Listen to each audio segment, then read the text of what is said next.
தேவனுக்கு மகிமை உண்டாவதாக. அன்பான தேவனுடைய பிள்ளைகளை, வருடத்தின் கடைசி நாட்களை எட்டிக் கொண்டிருக்கின்றோம். இதுவரையில் நம்ம தேவனமை காத்தார். வருடத்தில் அநேக ஆலோசனைகள் நமக்கு தரப்பட்டது. நாம் அநேக காரியங்களை வேதத்தின் வாயிலாகவும் மற்றும் வாயிலாக அறிந்திருக்கின்றோம். ஆனால் இன்று இந்த வருடத்தின் கடைசி நாட்களில் நமக்கு தருகிற ஆலோசனை என்ன என்கிறதை கவனித்து நம்முடைய சிந்தைகளும் அப்படியே இருக்க வேண்டும் என்று ஆண்டவர் விரும்புகின்றார். ஹாஸ்பிட்டலில் டாக்டர்கிட்ட போய் செக்அப் பண்ண போனால் அவர் என்ன கேட்பார்? உங்களுக்கு சுகரா, உங்களுடைய குடும்பத்தில் யாருக்காவது இது இருக்குதா என்று கேட்பார். அப்போ அந்த இது உங்களுக்கு வந்திருக்குது. இப்போ நாம் சிந்திக்க போகிறது என்னென்றால், நாம் அந்த சந்ததிகளில் அல்ல. அதாவது நிக்கோதேமிடத்தில் ஆண்டவர் சொன்னது போல, நீ மறுபடியும் பிறக்கணும். ஒரு தடவை பிறந்திருக்கிறாய், அது உன்னுடைய சரீர தகப்பனுக்கும் தாய்க்கும் உள்ள பிள்ளை. அந்த சுபாவம்தான் அதாவது இருக்கும். ஆனால் இப்பொழுது அப்படி இல்லை. நீ மறுபடியும் கிறிஸ்துவினால் தேவனால் பிறப்பிக்கப்பட்டிருக்கின்றாய். ஆனால் அப்படினால நம்முடைய சிந்தை எப்படி இருக்கணும்? கிறிஸ்துவனுடைய சிந்தை நாமெல்லாம் இருக்கணும். அந்த கிறிஸ்துவனுடைய சிந்தனை என்ன என்று ஒரு சில வசனங்கள் மூலம் சுருக்கமாக நாம் பார்ப்போம். நம்மிடத்தில் பல நாடுகளிலிருந்து தேவதாசர்கள் வந்திருக்கிறார்கள். அவர்களும் சுருக்கமாக சாட்சி சொல்லணும். ஆனால் அப்படின்னா நான் வார்த்தை சுருக்கமாக சொல்லுகிறேன். ஆண்டவருக்கு மகிமை உண்டாவதாக. இன்று நம்முடைய தியானத்துக்கு கொடுக்கப்படுகிற வசனம் என்ன என்றால், பிலிப்பியர் 2ஆம் அதிகாரம் 5வது வசனம். கிறிஸ்து இயேசுவின் சிந்தையே உங்களிலும் இருக்க கடவுள். அந்த 5வது வசனம் என்ன சொல்கிறது என்றால், கிறிஸ்து இயேசுவில் இருக்கிற சிந்தை உங்கள் எல்லாரும் இருக்கணும். நாம் இங்கே வந்திருக்கிற எல்லாரும் அதாவது கிறிஸ்துவினால் பிறப்பிக்கப்பட்டவர்கள். ஒரு தடவை பிறந்தோம், இப்போ மறுபடியும் பிறந்திருக்கிறோம் கிறிஸ்துவினால். தேவனுக்கு மகிமை. அந்த கிறிஸ்துவனுடைய பிள்ளைகள், அவருடைய ஆவி நமக்குள்ளே இருக்கிறது. ஆனபடினால் அவருடைய பிள்ளைகள், தேவனுக்கு மகிமை. ஆனபடியினால் அவர் பிலிப்பியருக்கு நிருபம் எழுதும் போது என்ன எழுதினார் என்றால், கிறிஸ்து இயேசுவில் உள்ள சிந்தை உங்களில் இருக்க கடவுள். அந்த எண்ணமே எப்பொழுது இருக்கணும். அந்த எண்ணமே இருக்கணும். கிறிஸ்து இயேசுவினுடைய சிந்தை என்ன என்பதை 1 தீமோத்தேயுவின் புத்தகம் 2ஆம் அதிகாரம் 1 முதல் 4 வரைக்கும் வாசிங்க. நான் பிரதானமாய் சொல்லுகிற புத்தி என்னவெனில், எல்லா மனுஷருக்காகவும் விண்ணப்பங்களையும் ஜெபங்களையும் வேண்டுதல்களையும் ஸ்தோத்திரங்களையும் பண்ண வேண்டும். நாம் எல்லா பக்தியோடும் நல்லொழுக்கத்தோடும் கலகமில்லாமல் அமைதலுள்ள ஜீவனம் பண்ணும்படிக்கு ராஜாக்களுக்காகவும் அதிகாரமுள்ள யாவருக்காகவும் அப்படியே செய்ய வேண்டும். நம்முடைய இரட்சகராகிய தேவனுக்கு முன்பாக அது நன்மையும் பிரியவுமாய் இருக்கிறது. எல்லா மனுஷரும் ரட்சிக்கப்படவும் சத்தியத்தை அறிகிற அறிவை அடையவும் அவர் சித்தமுள்ளவராய் இருக்கிறார். எல்லா மனிதரும் ரட்சிக்கப்படவும் சத்தியத்தை அறியவும் அவருடைய சிந்தனை. தேவனுக்கு மகிமை. கிறிஸ்து இயேசுவில் உள்ள சிந்தை என்ன? எல்லா மனிதர்களும் ரட்சிக்கப்படணும், பாவத்திலிருந்து விடுதலை பெறணும், எல்லோரும் சத்தியத்தை அறிய வேண்டும். சத்தியத்தை அறியக்கூடிய அறிவை பெற வேண்டும் என்பது கிறிஸ்துவின் சிந்தனை. ஆனபடியால் கர்த்தருடைய பிள்ளைகளே, நம்முடைய சிந்தனை கிறிஸ்துவின் சிந்தையாக இருக்க வேண்டும். அதில் நாம் இன்று தியானிக்கிற காரியம், எல்லா மனிதரும் ரட்சிக்கப்படணும். தேவனுக்கு மகிமை. அவர் ரட்சிக்கப்பட மாட்டார், இவர் ரட்சிக்கப்பட மாட்டார் என்று சொல்லுகிற அந்த அதாவது நியாய தீர்ப்பு நமக்கு இல்லை. தேவனுக்கு மகிமை. நம்முடைய நோக்கம் என்றால் எல்லாரும் ரட்சிக்கப்படணும் என்பது. கிறிஸ்து சொல்ல சிந்தை இதுதான். தேவனுக்கு மகிமை. ஆனபடினால அதாவது அவர் இந்த பூமியிலே வாழ்ந்த போது, அதாவது பொல்லாதவர்களால் உலகத்தாரால், அதாவது இல்லை கிறிஸ்து அறிந்த குறையா அறகுறையா அறிந்தவர்களால் பல நெருக்கடிகள் வரலாம். வந்தால் நம்முடைய நோக்கம் எப்படி இருக்கணும்? அவர் ரட்சிக்கப்படணும், அழிந்து போக கூடாது என்ற எண்ணம் நமக்கு இருக்க வேண்டும். இயேசு கிறிஸ்து இந்த பூமிக்கு வந்த ஒரே நோக்கம், பிறப்பின் பண்டிகை ஒரு வாரத்தில் இருக்குது. அதை உலகம் முழுவதும் கொண்டாடுகிறது, பற்பல வகையிலையும் கொண்டாடுகிறது. சிலர் கொண்டாடாமலும் இருக்கிறார்கள். அவர்கள் என்ன சொல்லுகிறார்கள்? இந்த நாளில் கிறிஸ்து பிறக்கவில்லை, ஆனால் கிறிஸ்துமஸ் கொண்டாடுவது தவறு என்று அவர்கள் சொல்லுகிறார்கள். நாம் நாளை கொண்டாடவில்லை, கிறிஸ்து ஒரு நாள் பிறந்தார். அல்லேலூயா. அந்த கிறிஸ்துவை உலகத்துக்கு வந்த பாவிகளை ரட்சிக்க வந்த அந்த கிறிஸ்துவை நாம் நினைவு கூறுகின்றோம் ஏதோ ஒரு நாளிலே. தேவனுக்கு மகிமை. ஆனபடினால அந்த கிறிஸ்து இந்த உலகத்தில் எதற்கு வந்தாராம்? 1 தீமோத்தேயு 1:15 வாக்கியத்தை நான் வாசிக்கலாம். இந்த வருடத்தின் கடைசி நாட்களில் நம்முடைய உள்ளத்தில் வேறு எந்த களங்கமும் இருக்கக்கூடாது. என்ன இருக்கணும் என்றால் எல்லாரும் ரட்சிக்கப்படணும்.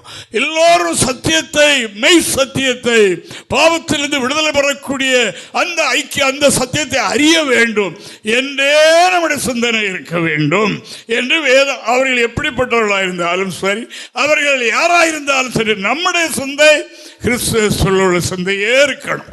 தேவனுக்கு மகிமை. கிறிஸ்துவுடைய சிந்தனை எல்லா மனிதரும் ரட்சிக்கப்படணும், சத்தியத்தை அறியணும். சத்தியத்தை அறியாத கிறிஸ்தவ கூட்டம் நிறைய இருக்குது. அதற்காக நாம் மறந்து விடுகிறதில்லை. எல்லா மனிதர்களுக்காக ஜெபம் பண்ணணும், ராஜாக்களுக்காக ஜெபம் பண்ணணும், எல்லாருக்காக ஜெபம் பண்ணணும். எதற்கு?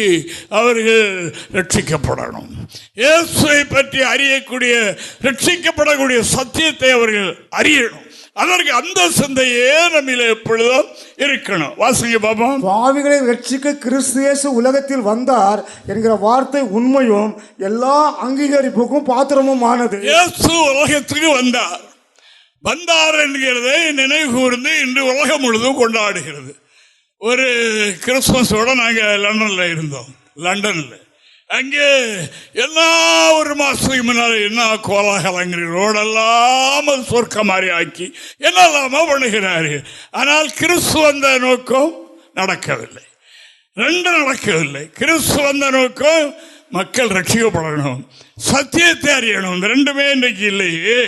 ஆனபடியினால் நம்முடைய சிந்தனை எப்படி இருக்க வேண்டும் என்றால் அவர்கள் ரட்சிக்கப்படணும் என்ற கிறிஸ்து இயேசுவில் இருந்த மெய்யான அந்த சிந்தை தேவனுடைய பிள்ளைகள் ஒவ்வொருவரிலையும் இருக்க வேண்டும் என்று ஆண்டவர் விரும்புகின்றார். அல்லேலூயா, அல்லேலூயா, அல்லேலூயா.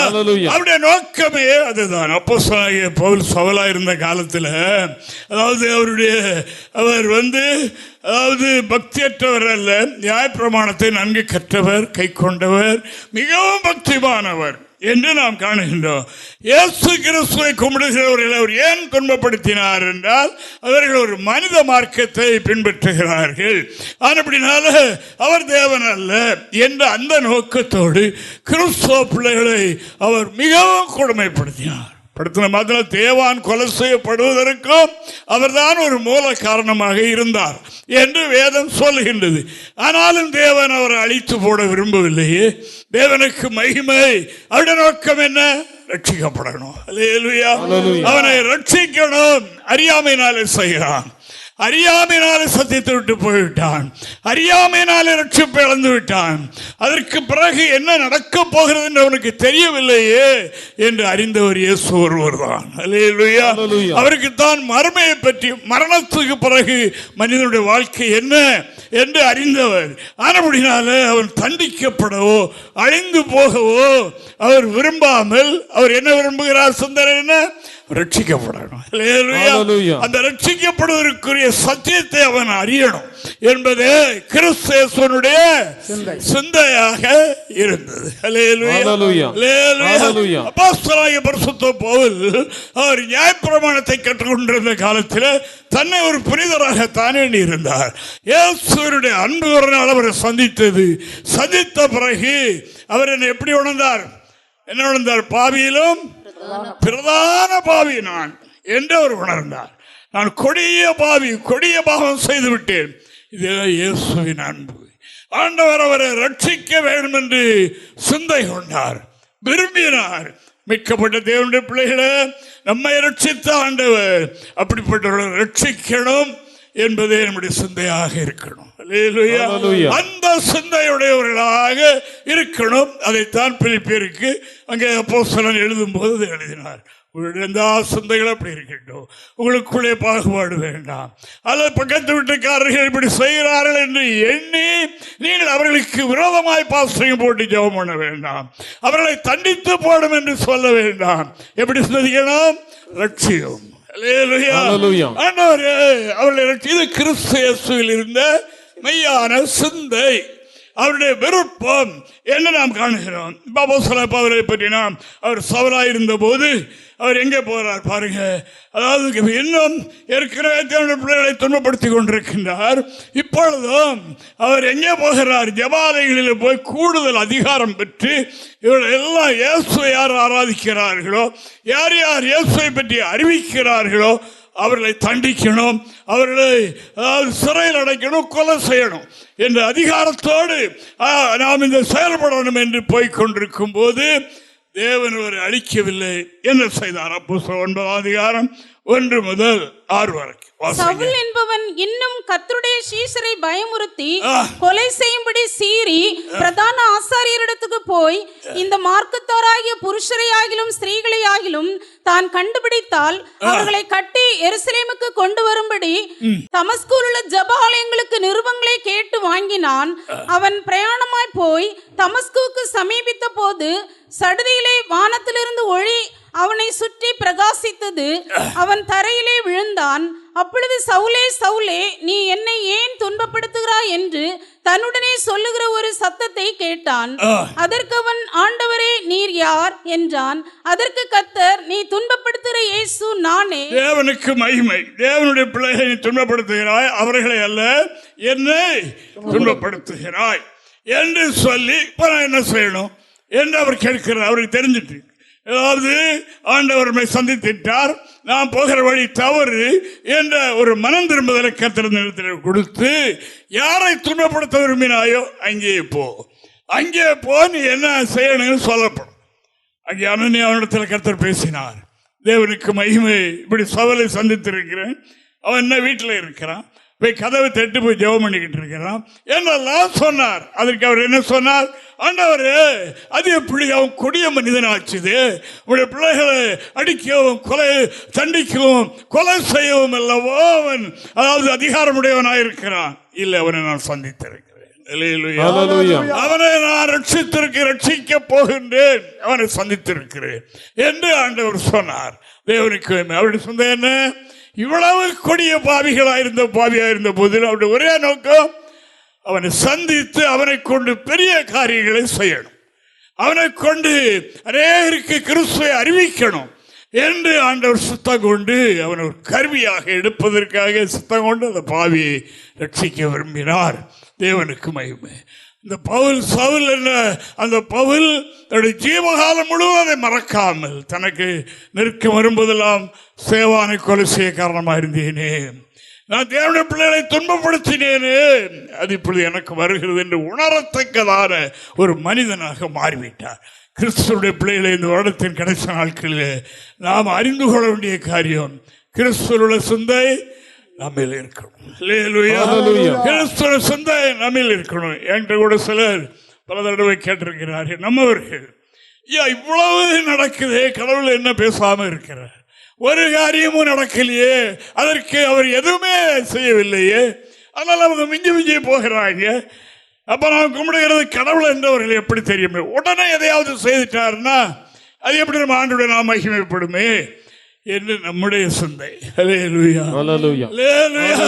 அவரை சந்தித்துட்டால் 4 பேர் செத்தானா, 4 பேர் காலி ஒடிஞ்சானா, அதை பார்க்கிறவர்களுக்கு அந்த மக்களை துன்பப்படுத்தினா, இப்படி எல்லாம் செய்தா கிறிஸ்துவ மார்க்கத்துக்கு விரோதமாக செயல்பட்டான், ஆனப்படினால் அவனுக்கு வந்தது என்று மக்கள் பயப்படுவார்களே. நம்முடைய சிந்தை எல்லாருடைய சிந்தனை. ஆனப்படினால் தேவனுடைய சிந்தனை என்ன, அதாவது எல்லா மனிதர்களும் ராஜாக்களுக்காகவும் அதிகாரங்கள் இருக்கிறவர்களுக்காகவும் எல்லாருக்காகவும் ஜெபம் பண்ணுங்க. எதுக்கு? ரட்சிக்கப்படுவதற்கு. அவர்களெல்லாம் சத்தியத்தை அறியணும். சத்தியத்தை அறியாத கூட்டங்கள் உலகத்தில் நிறைய கிறிஸ்துவை ஆராதிக்கிறார்கள். அதற்காக நாம் நம்முடைய சிந்தை எங்கே போனாலும் அதுவாக இருக்கணும். நம்ம வீட்டுக்கு விருந்தாளிகள் வந்தால் நாம் அவைகளை பற்றி விசாரிக்காமல் இதே சொல்லணும், இதே சொல்லணும். நம்முடைய வீட்டில் நிலக்காலிகள் சுவர்களிலையும் கர்த்தருடைய வார்த்தையை எழுதி போடணும். வர்றவங்க அதை படிக்கணும், உணர்வடையணும். இதெல்லாம் நமக்கு வேதத்தில் எழுதி தரப்பட்டிருக்கிற ஒரே நோக்கம், கிறிஸ்துவனுடைய சிந்தை என்னுடைய சிந்தையாக இருக்கட்டும். அல்லேலூயா, அல்லேலூயா. என்னுடைய குடும்பத்தில், என்னுடைய வீட்டில், என்னுடைய உறவில் அநேகருக்கு எவ்வளவுதான் துரோகம் பண்ணாலும் பண்ணிக்கிட்டு இருக்கட்டும். அது பற்றி இல்லை, எடுக்கட்டும், அவர் ரட்சிக்கப்படணும். இதான் கிறிஸ்துவின் சிந்தை. சவுல் இவ்வளவு கொடுமையான காரியங்களை செய்த போதிலும் அவனை ரட்சிக்கவே கர்த்தர் விரும்பினார். ரட்சித்தார். ஒரு பெரிய மனிதனாக, பெரிய ஒரு கருவியாக பயன்படுத்தினார் என்று நாம் காணுகின்றோம். அதற்கு பிறகு கிறிஸ்துவுக்காக அவர் பட்டிருக்கிற பாடுகளை பார்த்தால் நமக்கே சகிக்க முடியாது. நேற்று ராத்திரி நான் சொன்னேன் இல்லையா, அதாவது ரோமாபுரி போயிருக்கும் போது அவரை அடக்கம் பண்ணி இருக்கிற ஒரு ஆலயம், பொற்கோயில் என்று ஒரு பெரிய ஆலயம், அது ஒரு ராஜா காலத்தில் கட்டியிருக்கிறான் நினைவு சின்னமாக. உலகத்தில் உள்ள எல்லாரும் வந்து அங்கே பார்க்குறாங்க, அந்த கலரு, அந்த கோயிலை பார்க்குறாங்க. அதெல்லாம் பார்த்தேன். அப்போ நான் சத்தமிட்டு அழக்கூடியதாக இருந்தது. லேலுயா, லேலுயா. அப்படி இருந்த ஒரு மனிதன் கிறிஸ்துவனுடைய அன்பினாலே இவ்வளவு பெரிய ஒரு காரியத்துக்கு ஆளாகிவிட்டாரு. இன்று அவர் மரித்த பிறகும் உலக நாடுகளில் உள்ளவர்கள் எல்லாம் வந்து பார்க்கிறார்கள். சிலர் வழிபடவும் செய்யறாங்க, கும்பிடவும் செய்யறாங்க, என்னெல்லாமோ பண்றாங்க. ஆனால் கிறிஸ்துவில் இருந்த அந்த சிந்தை, தேவனுடைய அன்பு அப்படி மாற்றிட்டு என்று நாம் காணுகின்றோம். ஆனபடினால் அன்பானவர்களே, இந்த வருடத்தின் கடைசி நாட்களிலே நம்மிலே அதற்கு மாறாயிருந்த சிந்தைகளை இங்கேயே நாம் கலைந்து விட்டு, என்று ராத்திரி சொன்னல, 2 வார்த்தை சொன்னலாம் ராத்திரி. அதாவது இதில் ஓடுகிற நம்மிடத்தில் 2 பாரம் இருக்கிறது. அதை அகற்றி விட்டு தான் ஓடணும். பந்தய சாலையில் ஓடுறவங்க எல்லாம் ஓடுறாங்க, நாம் இலக்கை நோக்கி ஓடணும். ஓடுகிற இடத்துல இருக்கிற பாவம், பாரம் 2ஐயும் அகற்றி விட்டு ஓடுங்கள். இதை வைத்துக்கொண்டே ஓடக்கூடாது. சுமடை வைத்துக்கொண்டு ஓடினால் ஓட்டம் வேகமாக இருக்காது. வரக்கூடிய ஆண்டில் இந்த வருஷத்தில் இப்படி இருக்கிற பாரம், எதன் மேலே, யார் மேலே, எங்கே நமக்கு அந்த பாரம் இருக்கிறதோ, நம்முடைய நோக்கம் வித்தியாசமாக இருக்கின்றதோ, நம்முடைய எதிர்பார்ப்பு வேறு வகையாக இருக்கிறதோ, அதை கலைந்து விட்டு கிறிஸ்துவினுடைய சிந்தையை நம்மிலும் இருக்கணும். அந்த சிந்தையை நாம் பெற்றுக் கொள்வோம். பெரியவர்களும் சிறியவர்களுமாகி நாம் அந்த சிந்தை உடையவர்களாக இருப்போம். நாங்கள் தான் சபை, நாங்கள் தான் எடுத்துக்கொள்ளப்படும் என்று சொல்வது 2வது. முதலாவது நாம் இதை காண்பிக்க வேண்டும். இதற்காக நாம் என்ன செய்யணும்? ஜெபம் பண்ணணும். நான் ரட்சிக்கப்படுவதற்கு முன்னால் ரட்சிப்பை தேடி அலைந்த காலத்தில் ஒரு கன்வென்ஷனுக்கு போனேன். அங்கே சிம்சோன் மாதிரி ஒரு ஆள், தாடியெல்லாம் அப்படி குறுந்தாடி விட்டு அவ்வளோ அமைப்பாக. அவருக்கு ஒரு சபை இல்லை, அவருக்கு ஒரு ஐக்கியம் இல்லை, ஆலோசனை இல்லை, சத்தியமும் இல்லை. அவருடைய அந்த தியாகத்தினால நெருங்கி அப்படி ஒரு கிட்டு பிட்டு அவர் நல்ல பிரசங்கம் பண்ணுவார், நல்ல பெரிய. அது நமக்கு ரொம்ப பிடிச்சிருந்து. கொஞ்ச நாள் கழித்து காட்டால் அவர் இல்லை, எங்கே வீழ்ச்சி அடங்கிட்டார். அப்போ ஆண்டவர் எங்களுக்கு சொன்னார், நீங்கள் போய் அவனை பார்க்கணும் என்று சொன்னார். அதை பார்ப்பதற்காக அங்கே சென்றோம், அந்த ஊருக்கு. அது எங்களுக்கு வழிகாட்டினது ஒரு பிரேயர் நடக்கிற ஒரு இடம். அங்கே வருவார் அவர். அப்படி அங்கே நாங்கள் போனாலும் அங்கே பிரேயர் முடிச்சுட்டு இருக்கிறாங்க எல்லாரும். அப்போ அது சொன்னாங்க, இப்போ தான் ஜெபம் முடித்தோம், நாங்கள் சில நாட்களாக உபவாசத்திலே இருக்கிறோம் என்று சொன்னாங்க. அப்போ ஏன், என்ன காரியமாக உபவாசம்? இங்கே இந்த ஊரில் ஒரு மனிதன் இங்கே கூட்டம் நடத்த விடாமலும், அதாவது இந்த ஊருக்கு வருகிற ஊழியக்காரர்களை அடிக்க பிடிக்க ரொம்ப, அவனை கர்த்தர் காலி பண்ணணும். அதுக்காக நாங்கள் உபவாசம், அந்த தடையை கர்த்தர் நீக்கி தரணும், அதற்காக உபவாசத்து கொண்டு இருக்கிறோம் என்று சொன்னார்கள். பாஸ்டர் கேட்டாங்க, ஏன் அவரை கொன்னா நமக்கு என்ன பிரயோஜனம், அவருக்கு அது என்ன சாட்சி, ஏன் அவர் ரட்சிக்கப்படும்படியாக ஜெபம் பண்ணலாம்ல என்றதுக்கு ஒரு பதிலும் இல்லை. நிறைய பிரேயர்கள் நடக்கிறது இதற்காகத்தான். ஆனால் இந்த கிறிஸ்துவின் சிந்தை இன்று நமக்கு வேண்டும். எங்கே போனாலும் அந்த மக்கள் சத்தியத்தை அறியணுமே, சத்தியத்தை கை கொள்ள வேண்டுமே. சத்தியம் கை கொள்ளாதவர்களிடத்தில் பாவத்திலிருந்து விடுதலை ரட்சிப்பு இல்லையே என்கிறதை நாம் அறிந்திருக்கிறபடியினால் அதுவே நம்முடைய நோக்கமாக இருக்கும்.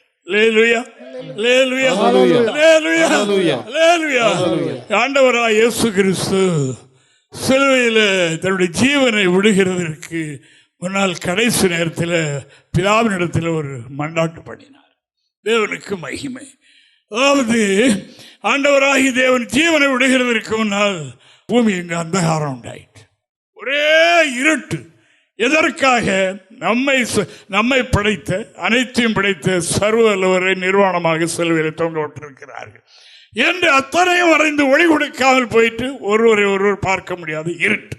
இரண்டாவது, ஆண்டவர் கடைசி நேரத்தில் ஒரு வார்த்தை, என்ன வார்த்தை சொல்ல போகிறார் சொல்லி அவர் இதெல்லாம் அழித்து விடுங்கள் என்று சொல்லிவிட்டால் நாம் விழுந்து அவ்வளோத்தையும் எரித்து சாம்பல் ஆக்கிடலாம் என்று அவைகளெல்லாம் காத்து கொண்டிருக்கிறது. என்ன சொல்லுகிறார்? அவைகள் அத்தனையும் காணப்படுகிற முச்சுடர்களும் கோலங்கள் நெருப்பு தான். அவைகள் கீழே விழுந்துவிட்டால் பூமியை எரிந்து போய்விடும். அந்த வார்த்தை வருவதற்கு அவைகள் எதிர்பார்த்து நிற்கிறது. ஆண்டவருடைய வார்த்தை என்ன வந்தது? பிதாவே இவர்களுக்கு மன்னியும், இவர்களுக்கு மன்னியும். அடுத்து நாங்கள் செய்கிறது என்னது என்று அறிந்தால் மகிமையின் கர்த்தரை சிலுவையில் அறிந்திருக்க மாட்டார்கள். அறியவில்லை, ஆனபடியினால் இப்படி செய்கிறார்கள், மன்னித்து விடும் என்று சொன்னார். இந்த ஜெபம் கேட்கப்பட்டு பெந்தகோஸ்தே நாளில் 3000 யூதர்கள் ரட்சிக்கப்பட்டார்கள் என்று வேதத்தில் எழுதியிருக்கு. அவருடைய சிந்தை அதுவாகவே இருந்தது. என்னை சிலுவையில் அடித்தவர்கள், என்னை அவமானப்படுத்தினவர்கள், எனக்கு விரோதமாய் செயல்பட்டவர்கள், நான் போன பிறகு அவருடைய சந்ததியில் அழிந்து போக வேண்டும் என்று இல்லை, ரட்சிக்கப்படும். வாசிங்க பாப்பா, லூக்கா 23 அதிகாரம் 34வது வாக்கியத்தை வாசிங்க பாப்பா. அப்பொழுது இயேசு, பிதாவே இவர்களுக்கு மன்னியும், தாங்கள் செய்கிறது என்னதென்று அறியாதிருக்கிறார்களே என்றார் என்று அவர் ஜெபம் பண்ணினார் என்று வேதத்தில் நாம் காணுகிறோம். 44, 45 வசனங்களை கூட சேர்த்து வாசிங்க. அப்பொழுது ஏறக்குறைய 6ஆம் மணி நேரமாக இருந்தது. 9ஆம் மணி நேரம் வரைக்கும் பூமி எங்கும் அந்தகாரம் உண்டாயிற்று. சூரியன் இருள் அடைந்தது. தேவாலயத்தின் திரைச்சீலின் நடுவில் 2ஆக கிழிந்தது. அப்போ அதாவது இவைகளெல்லாம் அந்த சூரியன் எல்லாம் இருள் ஒளி கொடுக்காமல் மங்கி விட்டது. இப்பொழுது ஆண்டவருடைய வாயிலிருந்து என்ன வார்த்தை வந்தது? பிதாவே இவர்களுக்கு மன்னியும். உடனே அவர்கள் தன்னுடைய டியூட்டியை ஆரம்பித்து பழையபடி இன்று வரைக்கும் ஒளி கொடுத்து கொண்டே இருக்கிறார்கள். தேவனுக்கு ஸ்தோத்திரம் உண்டாவதாக. அந்த ஜெபத்தின் மூலமாக பெந்தகோஸ்தே நாளில் தேவன் பரிசுத்தாவியை பொழிந்தெழுகிற அந்த நாளில், அதாவது பாருங்கள், 10 நாள் அவர்களை காக்க வைத்திருந்தார். எத்தனை நாள் காக்க வேண்டும் சொல்லவில்லை. அதாவது எருசலேமில் தரித்திருங்கள், நான் போய் தேர்தலுடனே உன்னத பலத்தை அனுப்புவேன் என்று சொல்லியிருந்தார். ஆனால் இந்த பெந்தகோஸ்தே நாளில் இந்த தம்மை சிலுவையில் அறைந்த யூதர்களை ரட்சிக்க வேண்டும் என்ற தீர்மானத்தோடு அன்று அவர் பரிசுத்த ஆவியை கட்டளையிட்டார். அந்த பெந்தகோஸ்தே பண்டிகைக்கு உலகத்தில் உள்ள பக்தி உள்ள எல்லா யூதர்களும் அங்கே வந்திருந்தார்கள் என்று நாம் காணுகின்றோம். ஆனால் அன்று பரிசுத்த ஆவி ஊற்றப்பட்ட அந்த நிகழ்ச்சியை பார்த்த அவர்கள், இங்கே வந்திருக்கிறவர்களெல்லாம் கலிலேயரும், அதாவது ஒன்று அறியாத பட்டிக்காட்டுக்காரர்கள் அல்லவா, இவர்கள் நம்முடைய பாஷையை பேசுகிறார்களே, அதாவது என்னமோ பூமியெல்லாம் அசைகிறது, நீ இது ஏதோ ஒரு கர்த்தருடைய கவலையுடைய வல்லமை என்று அறிந்துதான் அவர்கள் வந்து நாங்கள் என்ன செய்ய வேண்டும் என்று கேட்டார்கள். சகோதரர்களே, இந்த அனுபவத்தை பெறுவதற்கு நாங்கள் என்ன செய்ய வேண்டும்? அவர்களுக்கு ஆலோசனை கொடுக்கப்பட்டது. 3000 பேர் இயேசு கிறிஸ்துவை சிலுவையில் அறைந்து 3000 பேர் அன்று ரட்சிக்கப்பட்டார்கள். அன்றுதான் புதிய ஏற்பாட்டு சபை உருவான நாள். அவர்கள் அந்த சபையோடு தான் சேர்ந்தார்கள், யூத சபைக்கு போகவில்லை. அவர்கள் அப்போஸ்தலருடைய உபதேசத்திலும் அந்யோன்யத்திலும் அப்பமிழ்க்குதலிலும் உறுதியாய் தரித்திருந்தார்கள். இது இயேசுக்கு சிலுவையில் பண்ணிய கடைசி ஜெபம். அந்த ஜெபத்தின் வல்லமை இங்கே வெளிப்பட்டது. அந்த யூதர்களை அழித்து போடும் என்று சொல்லாமல் ரட்சிக்க வேண்டும் என்பது கடைசி ஜெபம். பிதாவே மன்னியும், அறியாமல் செய்கிறார்கள் என்று சொன்னதாக வேதத்தில் வாசிக்கிறோம். கிறிஸ்துவுள்ள சிந்தை உங்களிலும் என்னிலும் இருக்க வேண்டும் என்று இன்று கர்த்தருடைய வார்த்தை நம்மை சொல்லுகின்றது. நாம் சுருக்கமான வார்த்தைகளை கேட்டாலும் இந்த வார்த்தை உள்ளத்தில் பதிந்து கொள்ளட்டும், பதிந்து கொள்ளட்டும். கிறிஸ்துவுள்ள சிந்தை இல்லாவிட்டால் எவ்வளவுதான் வைக்கிறார், யாரும் ரட்சிக்கப்பட மாட்டாங்க. ஆனால் நம்முடைய சிந்தை அப்படி இருக்கணும். அப்படி இருந்தால் இந்த வேலை நடக்கும். அடுத்த வருஷத்தில் தீவிரமாக இந்த வேலை நடக்கும் என்று இப்பொழுதே நாம் ஆவியானவருடைய போதனையிலே கேட்டுக்கொண்டிருக்கிறோம். தேவனுக்கு மகிமை உண்டாவதாக. இந்த வருடத்தை பற்றி சொன்ன காரியம் தொடர்ந்து நடந்து கொண்டே இருக்கிறது.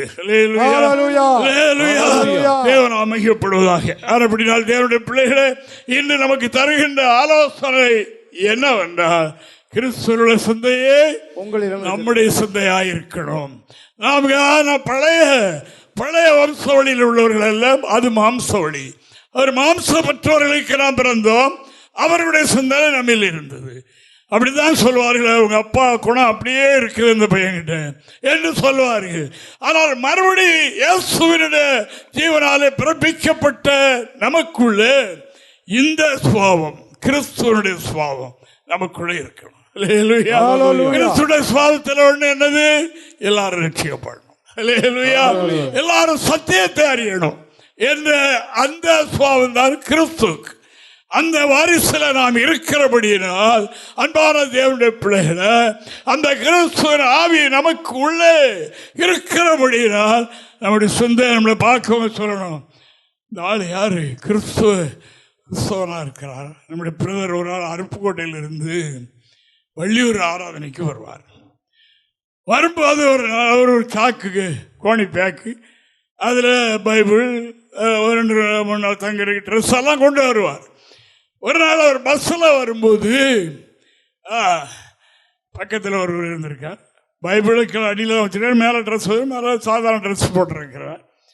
ஆனால் அவர் பேச்சும் கொடுக்கல, பார்த்தார். அவரை பார்த்து விட்டுது கட்டி கேட்டு, தம்பி நீங்கள் கிறிஸ்தவங்களா? எப்படி, என்ன அடையாளம்?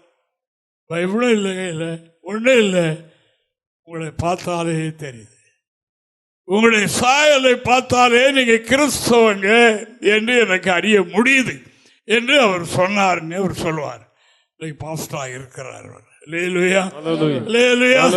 அருமையான தேவனுடைய பிள்ளைகளை, நம்மை காண்போர், நம்மிலே பழகிறவர்கள் இதை காணணும். அவர்களுடைய மற்றவைகளை நாம் பார்க்க கூடாது. நம்முடைய நோக்கம் கிறிஸ்துவனுடைய சிந்தை ரட்சிக்கப்படணுமே. ரட்சிக்கப்படாவிட்டால் பயங்கரமான தண்டனை நெருக்கம் இருக்கிறதே, அது இவர்கள் அறியவில்லையே என்ற உணர்வோடு நாம் இவைகளை செய்வோம். ரட்சிப்பு வேகமாய் நடக்க ஆரம்பித்துவிடும். மனிதர்கள் கிறிஸ்தவர்களோ ஊழியக்காரர்களோ இருந்தாலும் கூட, அதாவது இப்படிப்பட்ட பக்தி வைராக்கியங்கள் வரும்போது இப்படிப்பட்ட சுவாவங்கள். ஒரு நாள் ஆண்டவராய் இயேசு கிறிஸ்து எருசலேமுக்கு போக மனதாயிருந்தார். மனதாயிருந்தார். அந்த ஊரார் அவரை ஏற்றுக்கொள்ளவில்லை. இங்கே வர வேண்டாம் என்று தடுத்தார்கள். போது அதாவது தேவனுடைய சீடர்கள் அவரோடு இருந்தார்கள். தேவனுக்கு மகிமை. கேட்டார்கள், ஆண்டவரே, எலியா அக்கினி இறக்கி எரித்தது போல எரித்திராத, நீர் சொல்லும், அதாவது அக்கினி இறங்கியவர்கள் எல்லாம் பட்சித்திரட்டும் என்று ஒரு வார்த்தை சொல்லி, நோக்கம் என்ன? இதில் ஆண்டவருடன் மகிமைப்படும், கடவுளை பற்றிய பயம் மக்களுக்கு ஏற்படும். அவங்க ஆண்டவர் இப்படிப்பட்டவர் என்று எண்ணி நமக்கு தீமை செய்ய மாட்டார்கள் என்ற எண்ணத்தோடு அவர்கள் சொன்னார்கள். ஆண்டவர் என்ன கேட்கிறார் பாருங்க. 9:53 முதல் 56 வரைக்கும் உள்ள வசனங்களை நாம் வாசிப்போம். அவர் எருசலேமுக்கு போக நோக்கமாய் இருந்தபடியால் அவ்வூரார் அவரை ஏற்றுக்கொள்ளவில்லை. அவருடைய சீஷராகிய யாக்கோபும் யோவானும் அதை கண்டபோது, ஆண்டவரே, எலியா செய்தது போல வானத்திலிருந்து அக்கினி இறங்கி இவர்களை அழிக்கும்படி நாங்கள் கட்டளையிட உமக்கு சித்தமா என்று கேட்டார்கள். அவர் திரும்பி பார்த்து, நீங்கள் இன்ன ஆவி உள்ளவர்கள் என்பதை அறியீர்கள் என்று அதட்டி, மனுஷகுமாரன் மனுஷருடைய ஜீவனை அழிக்கிறதுக்கு இயேசு சுவாமி மனுஷகுமாரன் இந்த பூமியிலே மனுஷருடைய ஜீவனை அழிக்கிறதற்கு வரவில்லை, ரட்சிக்கிறதற்கே வந்தார் என்றார். தேவனுக்கு மகிமை.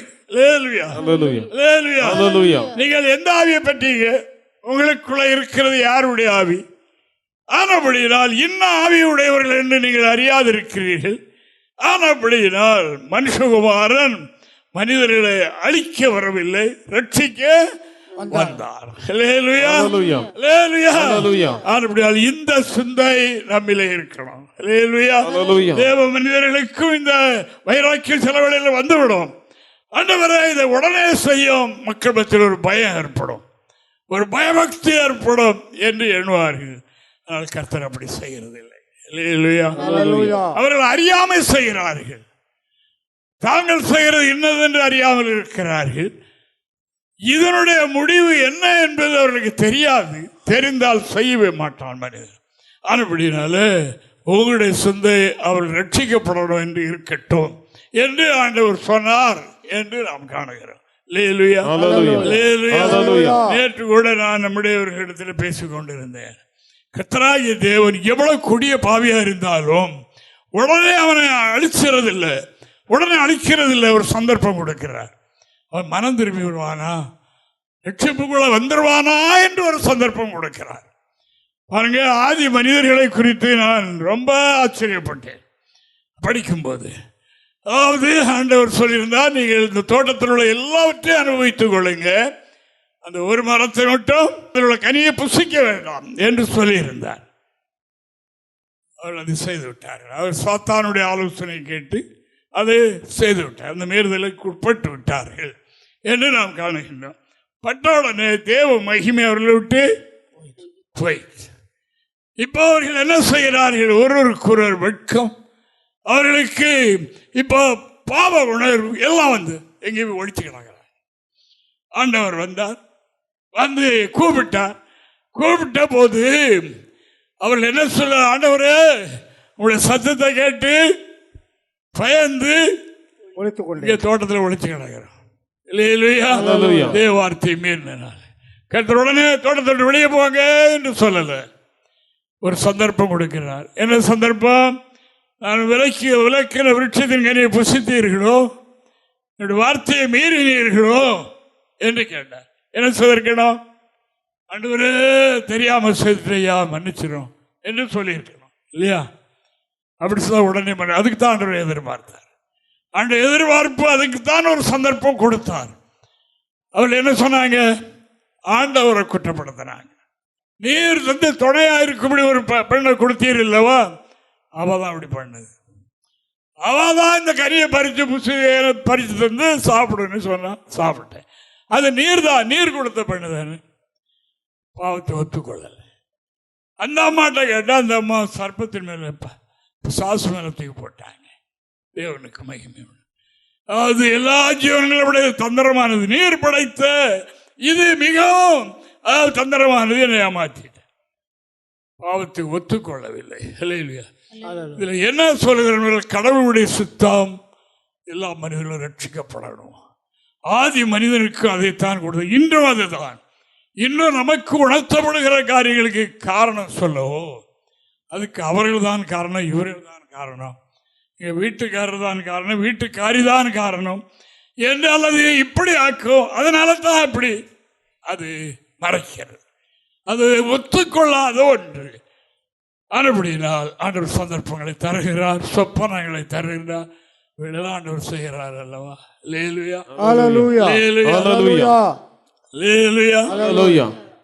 அதிலே நாம் அதை பிடித்துக் கொள்ள வேண்டும். அப்படி விட்டுட்டால் அடுத்தால பார்த்தார் என்று ஒத்துக்கொள்ள, சரி போய் உங்களுக்கு இன்பமான ஒரு வாழ்க்கையை கொடுத்திருந்தேன், அதை நீங்கள் அசட்டை பண்ணிவிட்டீர்கள் என்று விட்டு விட்டார் என்று நாம் காணுகின்றோம். எப்படி அவருடைய திட்டம் என்ன என்றால் எல்லாரும் ரட்சிக்கப்படணும், எல்லாரும் ரட்சிக்கப்படணும், சத்தியத்தை அறிகிற அறிவை அடைய வேண்டும். என்பதே ஆண்டவருடைய நோக்கம். அல்லேலூயா. ஹல்லேலூயா. அல்லேலூயா. கொடிய பாவிகளா இருந்தாலும் உடனே அழிக்கிறது இல்லை. நினிவே என்ற ஒரு பட்டணத்தை நாம் அறிவோம், எல்லாரும் வேதம் படித்த எல்லாருக்கும் தெரியும். அந்த பட்டணத்துடைய பாவம், கொடிய பாவம் வானளாவுக்கு வந்து சேர்ந்தது. ஆண்டவர் அதை அழித்து விடவில்லை, ஒரு தேவ மனிதனை அனுப்பி அவர்களுக்கு எச்சரிப்பு கொடுத்தார். எச்சரிப்பு கொடுத்தார். அந்த எச்சரிப்பை அவர்கள் ஏற்றுக்கொண்டார்கள். அந்த எச்சரிப்பை அவர் ஏற்றுக்கொண்டார். யோனாவினுடைய திட்டம் என்ன?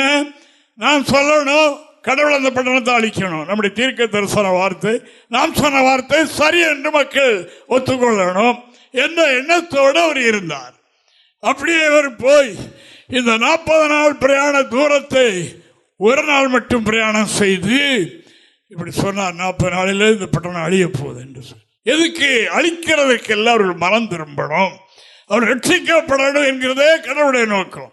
அந்த வார்த்தை ராஜா முதல் தீமை குடியானவன் வரைக்கும், மிருகங்கள் வரைக்கும் ஏற்றுக்கொண்டார்கள் என்று நாம் காணுகிறோம். ஆண்டவர் செய்வேன் என்று சொன்ன காரியத்தை செய்யாமல் அதை மாற்றிவிட்டார். அது யாருக்கு கோபம்? யோனாவுக்கு மிகுந்த கோபம். இப்படி சொல்லிவிட்டு அவர் மாறிட்டாரு என்ற மிக ஆண்டவர் மேல கோபம். என்ன சொல்லி ஆண்ட சொன்னார், இந்த பட்டணத்தை அழிக்க போறேன்னு சொல்லி. ஆனா இப்போது மக்கள் மனம் திரும்புடனே இவர் மாறிட்டாரு. அந்த வார்த்தை ஏன் சொன்னார் என்றால் அவளை ரட்சிக்கணும் என்றால், அவளை பாவம் செய்யாமல் வாழ வைக்க வேண்டும் என்பதற்காகத்தான் ஆண்டவர் அந்த வார்த்தையை சொல்ல சொன்னார். அன்பான தேவனுடைய பிள்ளைகளே, நமக்கும் யாரை கொண்டாவது கர்த்தர் ஆலோசனை தருவார், யாரை கொண்டா நமக்கு புத்தி தருவார், புத்திமதியை சொல்லுவார். அதை நாம் என்ன செய்யணும்? ஏற்றுக்கொள்ளணும். அதுதான் பரிசுத்தவான்களுடைய அழகு. நான் சொல்லுவேன், ஒரு இடத்துல சாட்சியிலேயோ நேரடியாக உங்களை பற்றி இப்படி கண்டேன் என்று சொல்லும் போது அவர்களை நாம் பகைக்க கூடாது.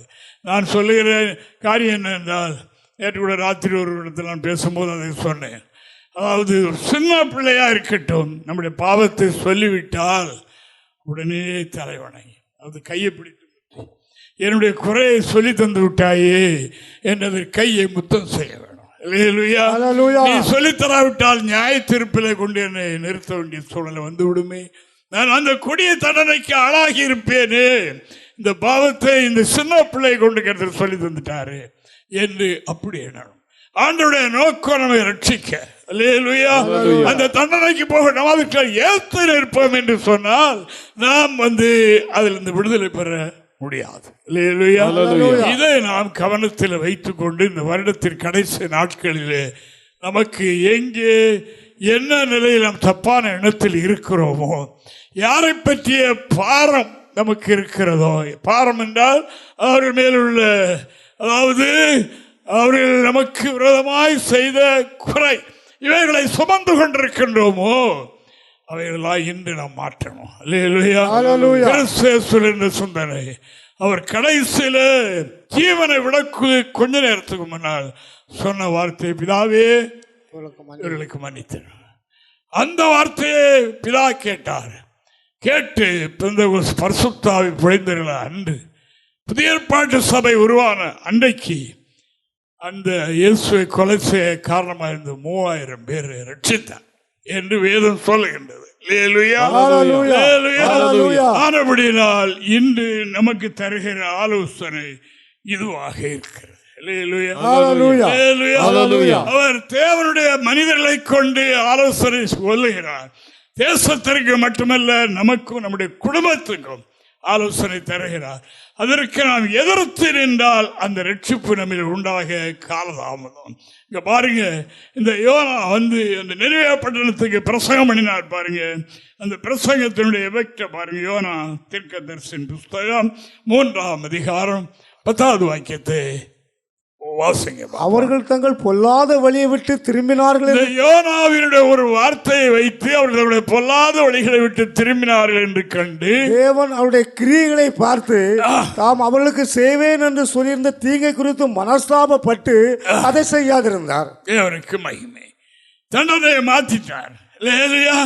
மனுமக்களை தண்டிப்பதற்காக அல்ல, ஆண்டவராகிய தேவன் அவர்களுக்கு அதாவது ஆலோசனை கொடுத்து விளம்பரிய ஒரு அழிவு நமக்கு இருக்கிறதா என்பதை கண்டுபிடித்து அவைகளை மாற்றிக்கொள்ள வேண்டும் என்று, அவளை ரட்சிக்க வேண்டும் என்று ஆண்டவர் விரும்புகின்றார்.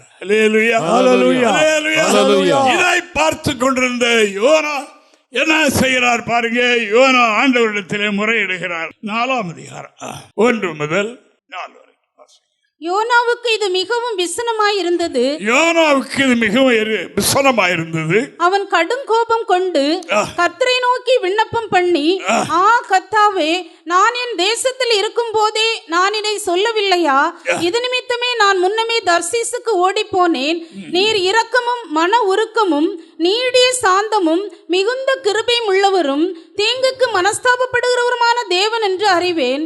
இப்போதும் கர்த்தாவே, என் பிராணனை என்னை விட்டு எடுத்துக்கொள்ளும் என்று பாவிகளை ரட்சிக்க அந்த தேசத்தை கர்த்தர் மீட்க விரும்பினார் அல்லவா? அது ஒரு தேவனுடைய மனுஷனுக்கு விசனமாயிற்று. தேவனுக்கு மகிமை. நான் இப்படி சொல்ல முடியாத கடவுள் சொன்னாரு, அதை மாத்திட்டாரு என்று சொல்லி அவர் சொல்லுகிறார், என் ஜீவனை எடுத்துக்கணும். எத்தனை பேர் இன்றைக்கு அப்படி ஜெபம் பண்றாங்க பாருங்க. தேவனுக்கு மகிமை. என்ன தொந்தரவு பண்றாங்க, என்ன பண்றாங்க, நீர் ஒன்றையுமே செய்யவில்லையே. நான் இவ்வளவு நாள் உபாசம் இருந்து ஜெபம் பண்ணி இருக்கிறேன், ஒன்றை நீர் கேட்கவில்லையே. அப்படி நான் என்ன சொல்லுகிறார்கள், என்னுடைய ஜீவனை எடுத்துரும், ஏன்னா நான் இருக்கிறத விட சாகிறதா மேலு என்று யோனா சொன்னார். அன்பான தேவனுடைய பிள்ளைகளை, கிறிஸ்து என்ற சொந்த ஊழில் இருக்கட்டும். அப்படியே அவர்கள் ஒளிந்து போகட்டும் என்று எண்ணுவதல்ல. இயேசு சுவாமியுடைய எண்ணம் ரட்சிக்கப்படணும், அவர்கள் மீட்கப்படணும், அவர்களும் பரலோகத்துக்கு வரணும். கர்த்தருடைய சுத்தம் அதுதான். அதை நாம் செய்ய வேண்டும். அதுவே கிறிஸ்துவின் சிந்தை. அதற்கு மாறுபட்ட சிந்தைகளை அகற்றி விடுவோம். அது இருக்கிறது அல்லவா? ஆலயத்துக்குள்ளே வந்தாலும் இருக்கிறது. அது எப்பொழுது நம்மளே காணப்படுகின்றது. அது நம்ம விட்டு மாறணும். நாங்கள் இந்த பாவரிக்கை சத்தியத்துக்குள் வந்திருக்கிறதுனால எங்கே என்ன நடக்கிறது, யாருடைய உள்ளத்தில் என்ன இருக்கிறதெல்லாம் நாம் அறிகின்றோம். அப்படினால்தான் இன்று இந்த விதை நம்முடைய உள்ளத்தில் போடப்படுகிறது. அவைகளை மாற்றிவிட்டு இந்த கிறிஸ்துவ சிந்தை நமக்குள்ள எல்லா மனிதர்களும் ரட்சிக்கப்படணும், சத்தியத்தை அறிவை அடையணும். ஆண்டவர் பூமிக்கு வந்தது பாவிகளை ரட்சிக்க. பரலோகத்தில் அதாவது எதை குறித்து சந்தோஷம் உண்டாகலாம்? மனம் திரும்புகிற இந்த உலகத்தில் அற்புதங்கள், அடையாளங்கள், மருத்துவர் உயிரோடு எழுப்புகிற பலவிதமான அற்புதங்கள் நடக்கலாம். அதில் பரலோகத்தில் சந்தோஷம் கிடையாது.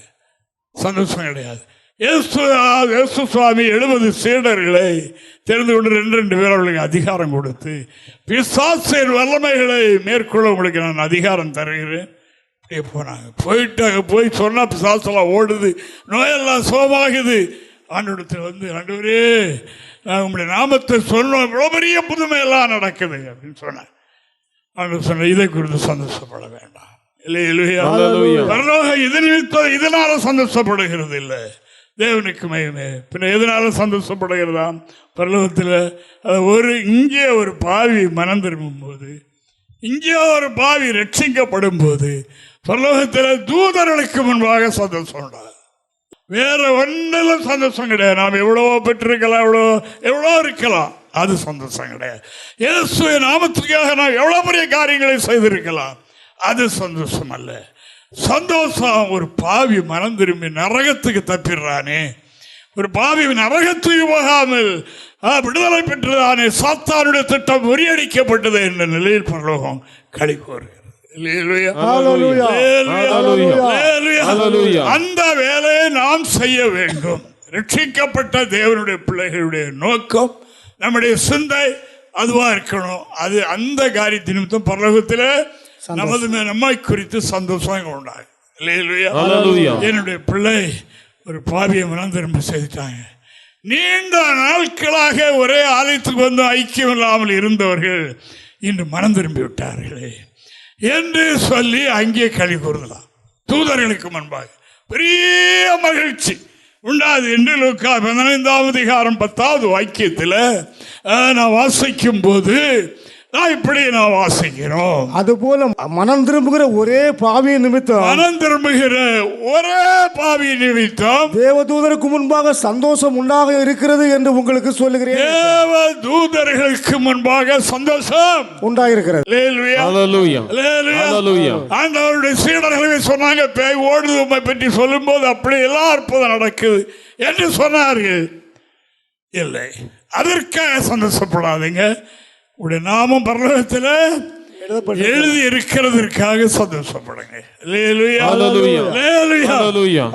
ஒரு பாவி மனம் திரும்பி பரலோகத்துக்கு தகுதியாகிறதுனால பரலோகத்தில் களி கூறுதல் உண்டாகிறது, அங்கே பெரிய மகிழ்ச்சி உண்டாகிறது என்று சத்திய வேதம் சொல்லுகிறது. அதற்காக நான் ஆண்டவருக்கு நன்றி சொல்லுகின்றேன். சத்தத்தை கேட்கின்ற அன்பான தேவனுடைய பிள்ளைகளே, நீதிமான்களை அல்ல பாவிகளை மனம் திரும்ப அழைக்க வந்தேன். அவர்களை அழைக்கிறதுக்கு தான் நான் பரலோகத்துக்கு வந்தது. பரலோகத்துக்கு எதுக்கு வந்த? பாவிகளை அப்படியே ஆலயத்தில் கூட்டி சேர்க்கல, மனம் திரும்ப அழைக்க வந்தேன். அவளை ரட்சிக்க வந்தேன், அதுக்கு தான் பூமிக்கு வந்தேன் என்று ஆண்டவர் சொல்லுகின்றார். தேவனுக்கு மகிமை. இயேசு சுவாமி வந்து உலகத்தில் கிரியை நடப்பித்தார் பாருங்க. சீடர்கிட்ட சொல்றாரு, நான் போய் கொஞ்சம் வனாந்தரமான இடத்துல கொஞ்சம் ஓய்வு பெறுவோம் போகலாம். அவர் போறதுக்குள்ள அங்கே பெரிய கூட்டம் நிறைஞ்சு நிற்குது, ஓய்வு எங்கே? அப்படியெல்லாம் செய்த கூட்டம் கூட்டமாக. அப்போ ஆண்டவர் நாள் சீடர்கிட்ட கேட்டார், இந்த ஜனங்கள் எல்லாம் என்ன யாருன்னு சொல்றாங்க? ஒருவரும் ஒவ்வொரு மாதிரி சொன்னாங்க. ஒருவர் மட்டும் சொன்னார், பேதுரு மட்டும் நிச்சயமுள்ள தேவனுடைய குமாரனாகிய கிறிஸ்து என்று அவர் பிதாவின் ஆவியானவர் உனக்கு சொன்னார் என்று சொன்னார். தேவனுக்கு மகிமை இருக்கட்டும், தேவனுக்கு மகிமை. ஒரு நாள் நான் எதற்காக இந்த பூமிக்கு வந்திருக்கிறேன்? பாவிகளை கூட்டி சேர்க்கல, பாவிகளை மனம் திரும்ப அழைக்க வந்தேன்.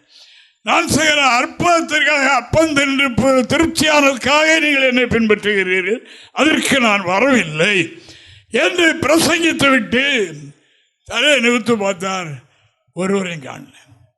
தேவனுக்கு மகிமை. எல்லாம் போட்டாங்க, 12 சீடர்களை தவிர மற்ற எல்லாம் போயிட்டாங்க. ஆண்டவர் என்ன கேட்டார்? நீங்களும் போய்விட மனதா இருக்கு, உங்களுக்கும் போய்விட மனம் இருக்கிறா, போகலாம்.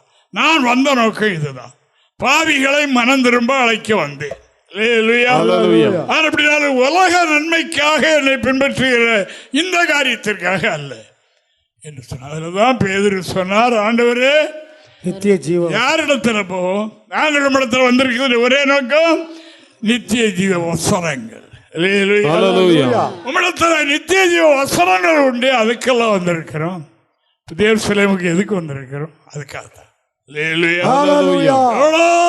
கூட்டங்கள் கூட்டங்கள் இருக்கிறது, அதெல்லாம் தாண்டி எங்கேயே மெய்யான சத்தியம், பரலோகத்துக்கு தகுதிப்படுத்தக்கூடிய சத்தியம் இங்கே இருக்கிறது.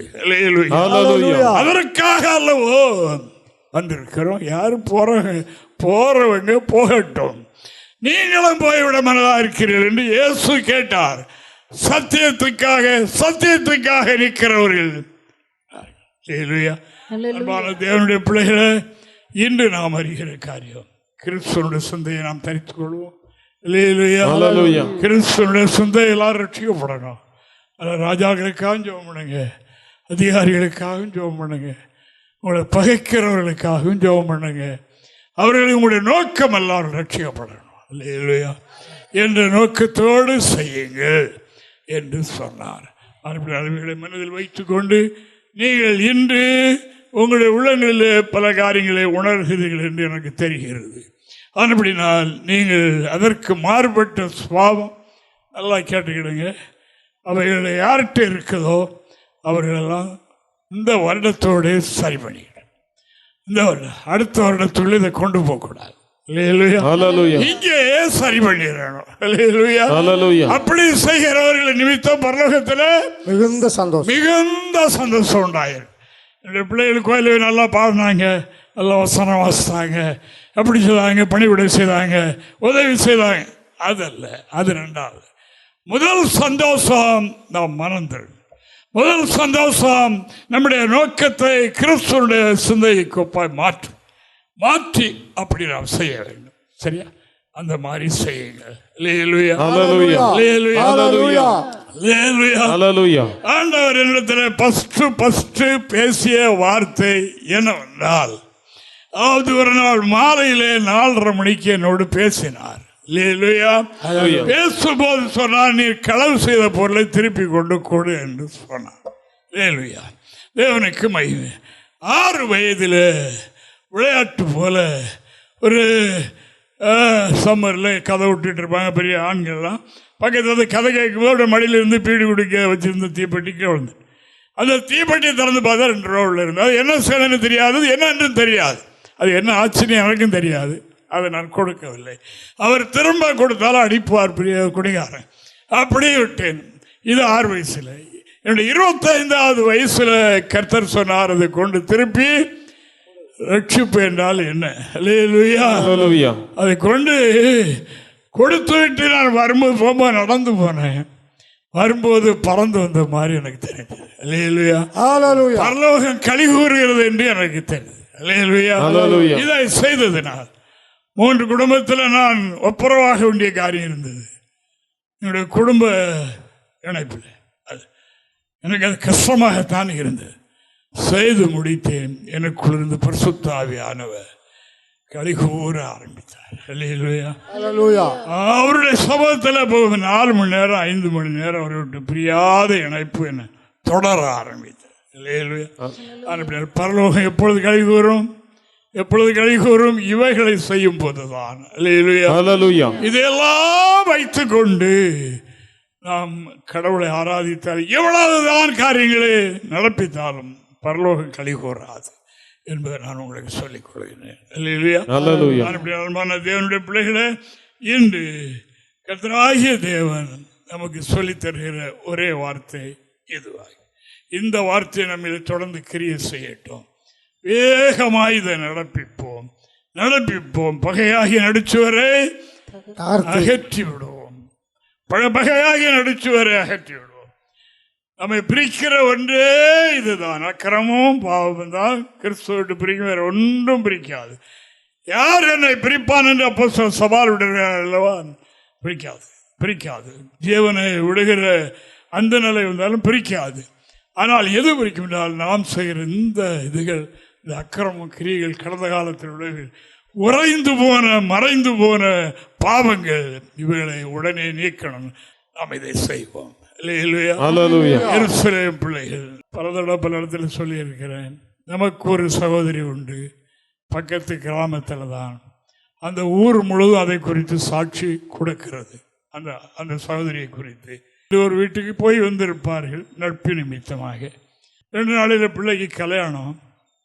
அந்த கல்யாணத்துக்கு நகை செய்து வச்சிருக்கிறாங்க. இவர்கள் வந்த பிறகு நகை தேடுறாங்க, காணல. இவர்களை பற்றி அந்த ஊர் பூரான் தெரியும். அவர்களை யாரும் குற்றப்படுத்த முடியும். அவ்வளவு தேவனுக்கு உத்தமமான ஒரு சாட்சி. அப்போ அந்த அம்மட்ட கேட்கவும் கூடாது. பின்ன அவங்க வந்த பிறகு இன்னைக்கு அவங்க தான் வந்தாங்க. நான் கொஞ்சம் ஒரு நாள் தாங்க வச்சேன். கேட்டாங்க, கூப்பிட்டு கேட்டாங்க, அக்கா நீங்கள் வருத்தப்படாதீங்க இப்படி அப்படி.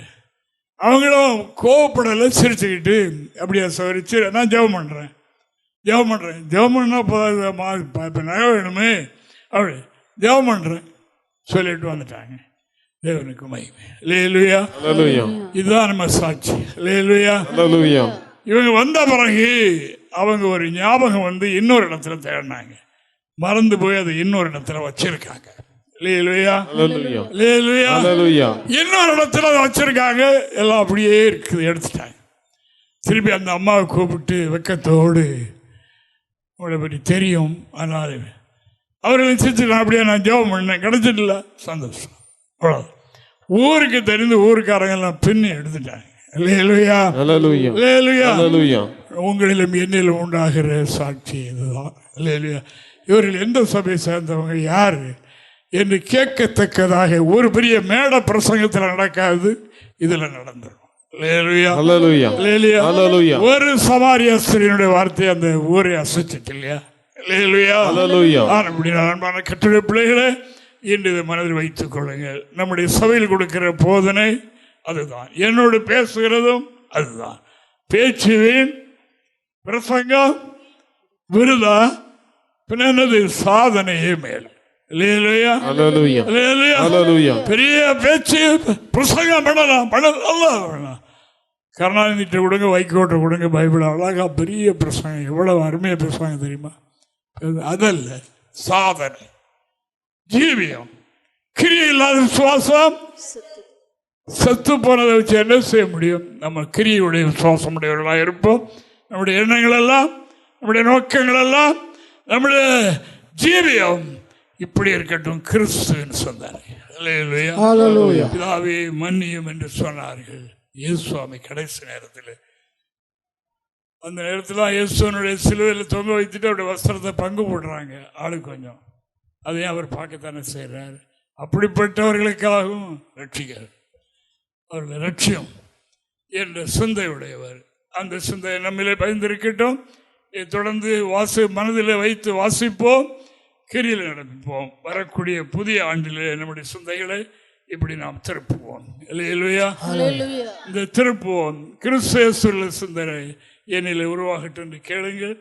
கர்த்தர் உங்களுக்கு தருவார், எனக்கும் தருவார். நாம் அதை செய்வோம். கர்த்தர் நம்மை ஆசீர்வதிப்பார். எங்களை தொடர்பு கொள்ள வேண்டிய முகவரி: புதிய எருசலேம் சபை, 3/248 தெற்கு சானல் கரை, அனந்தன் பாலம், சாலேம் நகர், ஆசாரிப்பள்ளம் போஸ்ட், நாகர்கோவில் 629201. எங்களது தொலைபேசி எண் 8931313126 மற்றும் 94895299462.